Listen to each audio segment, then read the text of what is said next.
Kaso, Bakit? Ano may kaso? kasi after a month po, nakipag-break din po siya sa akin. Bakit? Bakit?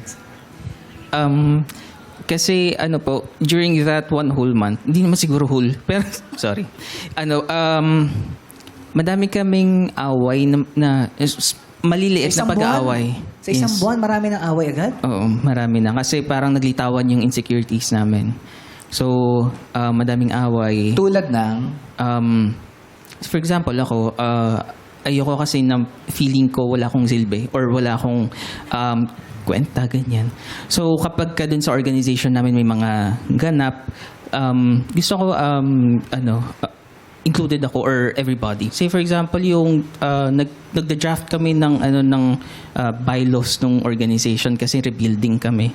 Tapos, siya, ginagawa na pala yung parang nag-create na siya ng draft.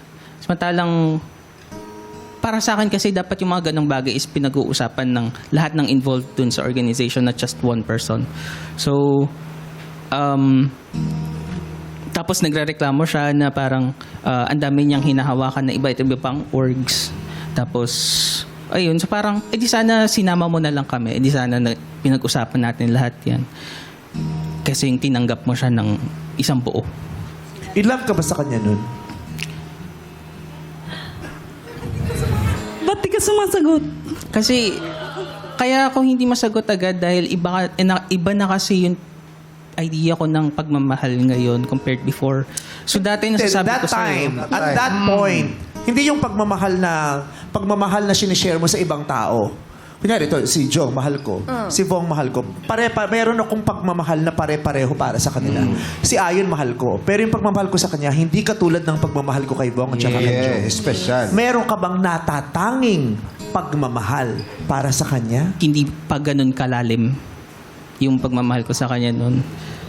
So I can say I love you, pero hindi 100%. Walang ganun. mabigat na ibig sabihin yung I love you mo sa kanya. I Yeah. love you, pero parang pwede rin sa ibang tao yung I love Parang ganun. You loved her but you were not in love with her. Oh. Yeah.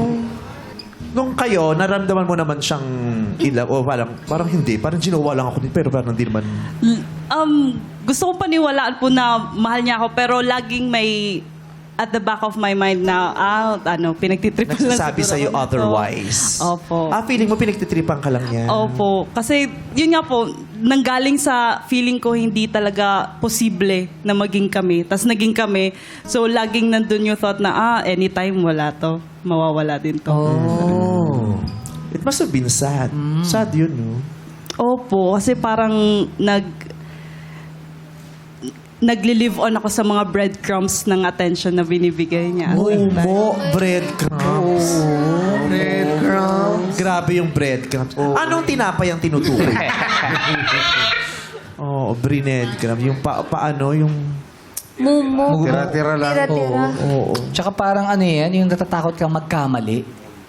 Diba, bawat gagawin mo, dapat talagang pinag-isipan mo na hindi siya mawawala bigla. Kasi gustong-gusto niya si Guy eh. Oo. Tapos feeling niya naman, hindi siya masyado, di ba? Oo.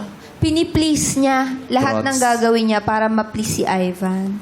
Tapos nung naghiwalay kayo, wala na. Yun na yun, tuloy ang naghiwalay na kayo. Opo, nung naghiwalay po kami, hindi ko na rin po siya winin back kasi, or hindi ako nag-beg sa kanya kasi parang inano ko na-foresee ko na mangyayari yun. So, tinanggap ko mabilis na lang pala po. talaga. 1 month lang.